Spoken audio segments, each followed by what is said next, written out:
And I hope you're well. In this video I'll be making a simple little DIY router shelf pin jig using just a small piece of 6mm or 1/4 inch plywood like this. So what's the big deal about shelf pin holes?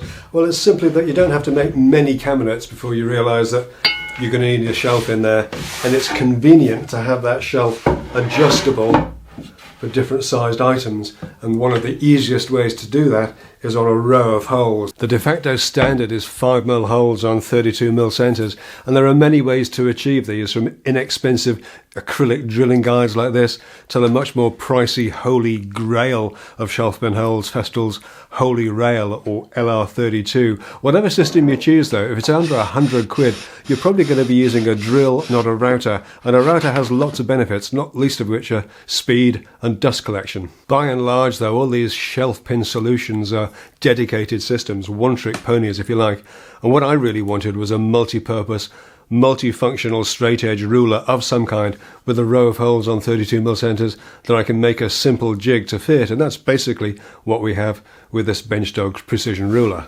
So the precision rulers are the latest in the measuring and marking tools from Benchdogs, following on from the precision triangle, the carpenter's square and the magnificent stainless steel T-squares. And in the interest of transparency, these products were supplied for review. I haven't been paid to make this video or to say nice things about the products. As a Benchdogs affiliate, I may earn from qualifying sales, so be sure to use the offer code 10-Minute Workshop at checkout for a 5% discount across the board at Benchdogs UK. And I'd like to thank Ralph at Benchdogs for extending that offer. So the precision rulers are really nice with clear white on black markings. My eyesight's never been the best and it's not getting any better. So clear scales that are easy to read and start where the metal ends rather than some arbitrary distance in board. They're available in 3 sizes, with accessories like plates to join the rulers together precisely, an end hook and a marking pin, but the main feature for my purposes is this row of 5mm holes on 32mm centres all along the length of the ruler. Perfect for a shelf pin jig, so let's get cracking with that. So the jig itself is really simple to make. It's made from 6mm birch ply, so it's easy to make this rebate that sits over the ruler. You've got a 5mm hole in the centre there that you can put a pin through to locate in the row of holes on the ruler. You've got notches above and below so that it's easy to see those holes, and you can also use those with an extra pin to mark in and out points if you're doing a run of holes. And then you've got a 30mm hole further over here to take a standard 30mm guide bush, and that's on 96mm centres from this central 5mm hole. Now I've got a set of plans available for this, but I've got to be honest with you, the sizes don't really matter that much. We'll take most of the important dimensions off the ruler that we're using. Don't let that stop you picking up a set of plans. I'll link them up down below, but really it's pretty straightforward. The only thing I would say with the measurements on this, if you're using the Benchdogs ruler, 160mm on the short side is quite handy. I think this piece is about 380 long, but none of that really matters. The first thing we're going to do is we're going to rip a strip off this about 30mm. And we want the main body of this to be about 210mm.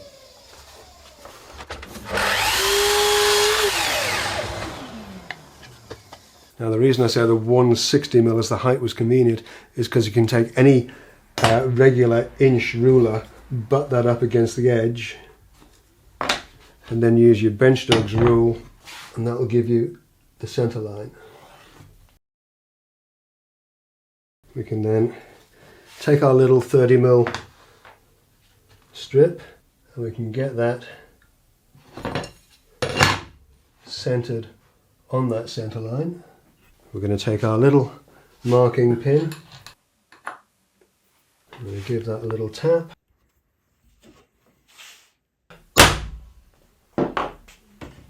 and then we're going to take our, on all, before I had the marking pin I made a couple of these just using an awl and it worked fine, but we're going to take an awl, I'm going to go 1, 2 holes across, and we're going to mark the inside edge of that hole, not the centre, the inside edge. 1, 2.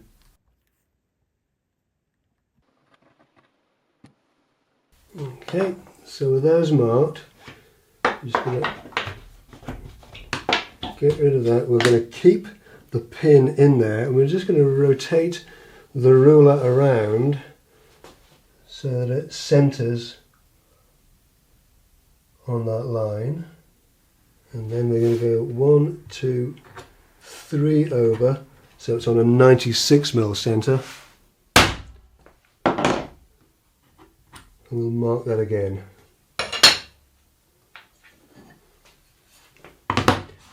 Now we're just going to take that, take a line up, 5, 6. I'm going to measure back 37.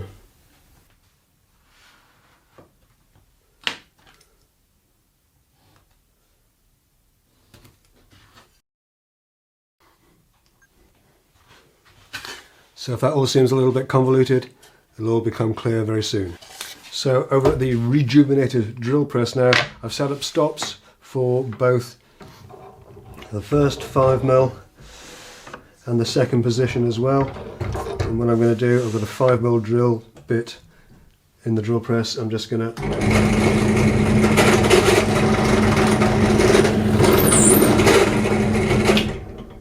drill that out.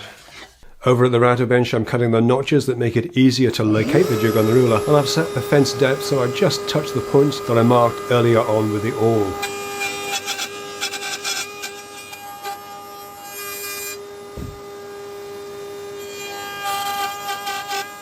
And then I can nibble away at the notches.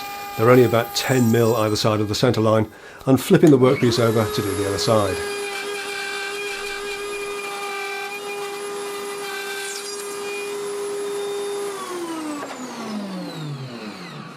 Okay, so we've got our 3 pieces, a little notches cut out here, and what they do is when you get a little pin through there and into the ruler, that locates it. You can see the holes either side. That means that you can use a pin in there if you want to set in and out points, or it's just easier to see instead of doing all this business.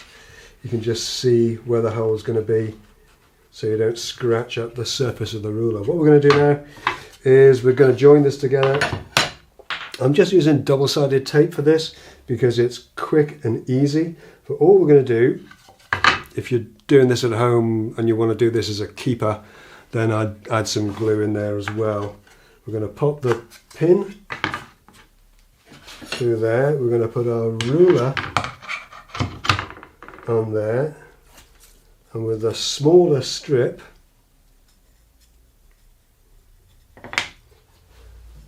and a square, just square that up. You can just pop that strip in and butt that up tightly against the ruler.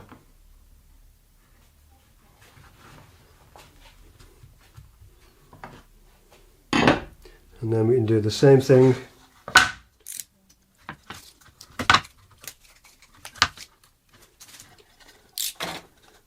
to the other side, just making sure it lines up nicely.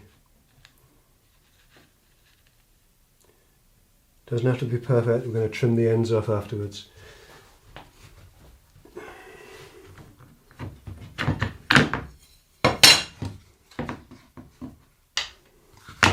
So now we've got a jig that sits on our ruler and slides really well. I'm going to add a little bit of pressure to our double-sided tape by using a clamp, little squeeze clamp. I recommend adding some glue in there if you're doing this for real rather than making a video. But I'll also say that all my prototypes were held together with double-sided tape. And they're doing just fine. So before we get to the drill press, I'm just going to trim this end off just to even it up.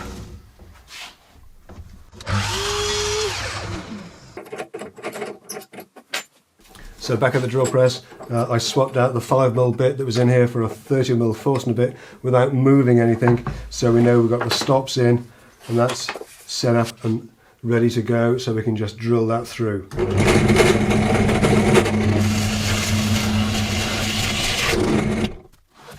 Okay, went a little bit further through than I expected. And then the last thing we need to do is with the bandsaw, just cut out those corner notches, and they give us the 37mm setback.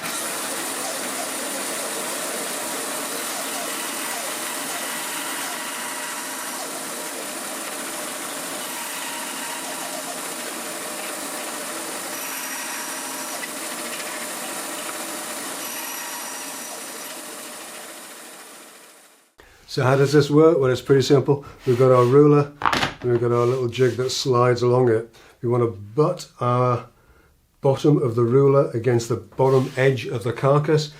Bench dogs sell an end hook to do that, or you can just butt it up manually, or if you really want to, you can pop a pin in there and butt it up that way. I'm just going to do it the old-fashioned way, like this, and then we line up the notch in the edge against the edge of our carcass, and that gives us the 37mm setback that we need. We'll just pop a quick spring clamp on that. Do the same at the top, and pop a clamp on that. Then either lining up against the center line that you've already done, or lining up with the middle of the rule. That gives you the center. If you like, you can come back 1, 2 spaces, 1, 2, to give you the in and out points, and then you just use a router with the 30mm guide bush, which is a nice snug fit. Oop. Need our dust collection, and then we can just